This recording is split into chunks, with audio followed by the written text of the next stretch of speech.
बिस्मिल्लाहिर्रहमानिर्रहीम। आज हम जो वीडियो बयान करने लगे हैं ना, जो हदीस पर हम बात कर रहे हैं, वो हमने पिछली हदीस में बात की थी साल बिन साद की, जो कहता है कि हाथ बांधने का हमें ना हुक्म मिलता था नमाज में।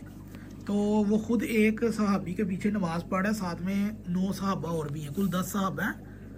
और अबू हुमैद सादी के पीछे यही साल बिन साद नमाज पढ़ रहा है और हाथ छोड़कर पढ़ रहा है, जबकि बुखारी में इसकी हदीस है हाथ बांधने का हुक्म मिलता था इनको।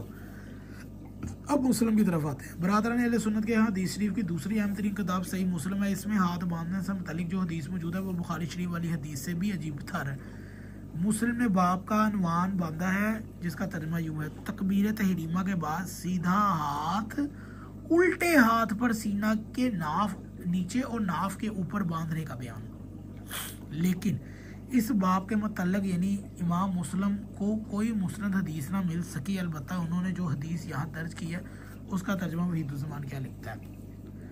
वाइल बिन हुजर का बयान है कि उन्होंने नबी करीम को बदी तौर पर देखा कि आपने नमाज शुरू करते वक्त अपने दोनों हाथ उठाए और अल्लाहु अकबर कहा।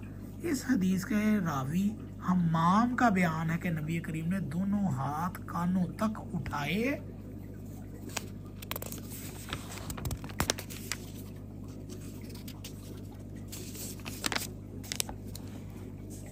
चादर ओढ़ ली, इसके बाद सीधा हाथ उल्टे हाथ पर रखा, फिर आपने तकबीर पढ़ी और इसके बाद रुकू में गई।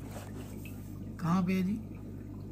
सही मुस्लिम शरह नवावी जेल नंबर 2 सफ़ा नंबर 28 वहीदुज़्ज़मान तबा लाहौर। अच्छा जी, मुस्लिम की इस हदीस पे क्या नज़र है जी?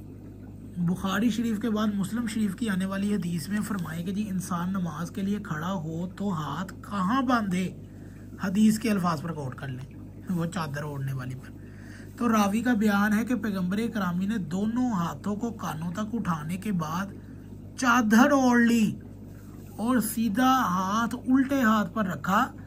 इसके बाद आन हजरत ने हाथ रखे कहाँ, रावी साहब को भी मालूम नहीं। अलबत्ता नबवी क्या कहता है?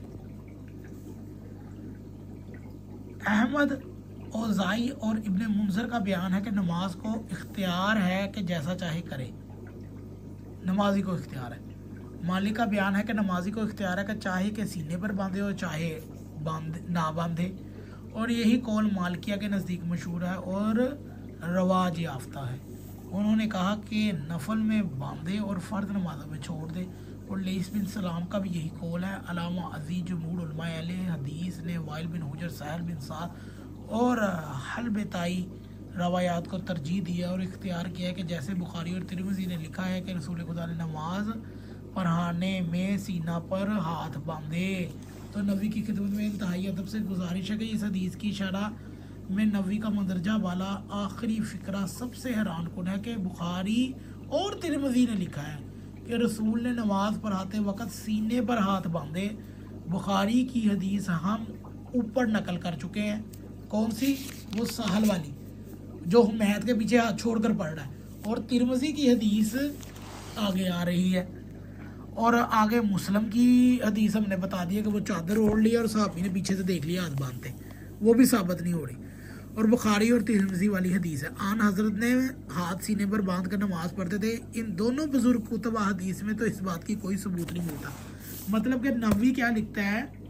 नबवी ने ये नहीं लिखा कि हाँ वो मुस्लिम वाली हदीस को मानते हैं, बल्कि उसने नबवी ने कहा कि हम क्या करते हैं जी, जैसा कि बुखारी और तिरमिज़ी ने लिखा। तिरमिज़ी की तो हदीस हम आगे पढ़ते हैं कि नबी करीम ने नमाज पढ़ाने में सीना पर हाथ बांधे।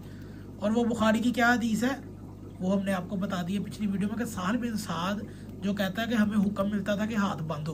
कौन हुक्म देता था ये नहीं पता, लेकिन जब वो अबू हुमैद सादी के पीछे नमाज पढ़ता है और खुद हाथ छोड़कर पढ़ता है, तब तो नहीं उसने अबू हुमैद को कहा कि भाई अबू हुमैद हाथ बांधो। तो इससे साबित होता है कि बुखारी का कोई वो हदीस भी साबित नहीं है, और ये नबवी का कौल भी जो बुखारी की तरफ वो लेके आ रहा है वो भी साबित नहीं है। मतलब कि हाथ बांधना साबित ही नहीं है सिरे से, ये इन लोगों का दीन है। अब हम चलते हैं तिरमिज़ी की हदीस की तरफ अगली वीडियो में। अगर आपको ये वीडियो अच्छी लगे तो ज़रूर शेयर कीजिएगा।